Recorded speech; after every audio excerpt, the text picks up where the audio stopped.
कहीं हल्ला नहीं खेत का सुधार लेला जा का सवाल करा उतर गल बड़ू का पहले रहला कुंवारे खूबे कइलो बाबा कहीं हल्ला नहीं खेत का सुधार लेला जा इहे देखे देखे लड़ावा बहावतनी हो अरे मेरे मैं तहरा लइको हो गई हमरा ना हमरा मेहरारू के देह से भइल बा तो अब का होता अब नहीं लईकी पटावतनी हो शादी हो गई लईका खेलावतनी हो अब नहीं लईकी पटावतनी हो शादी हो गई लईका खेलावतनी हो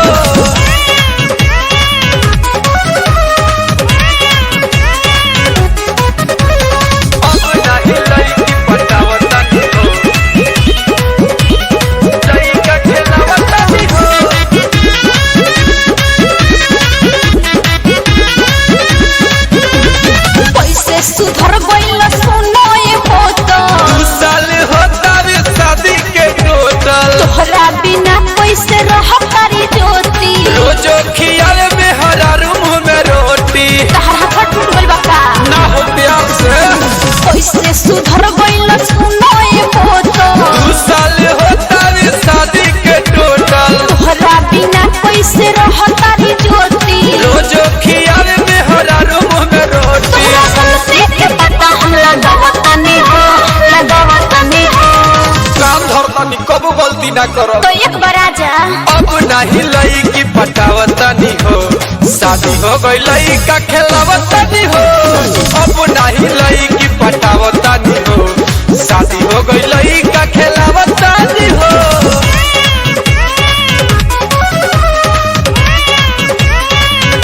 अब नहीं लईकी पटावतनी हो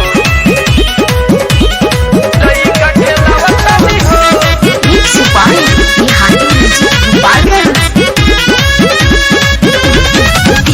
दीवाना कबू आजा न मिले रहली न कोनिया तो रही तोरा हिले तोहरा से रोज बतियावत रही रात में जानी बोलाव अब मीठा मीठा बात में दीवाना कबू आजा न मिले रहली न कोनिया तो रही तोरा हिले तोहरा से रोज बतियावत रही रात में जानी बोलाव अब मीठा मीठा बात में जे तोहर गुन गावतारी हो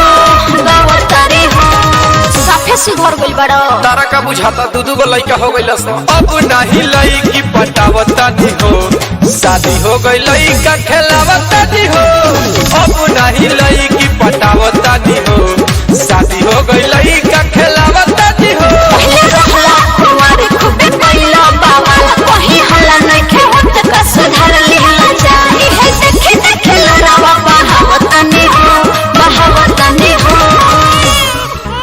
अरे मेरे मैं तहरा लइको हो गई हमरा ना हमरा मेहरारू के देह से भइल बा तो अब का होता अब नहीं लईकी पटावतनी हो शादी हो गई लईका खेलावतनी हो अब नहीं लईकी पटावतनी हो शादी हो गई लईका खेलावतनी हो दू गो हो गइल बड़ा सा।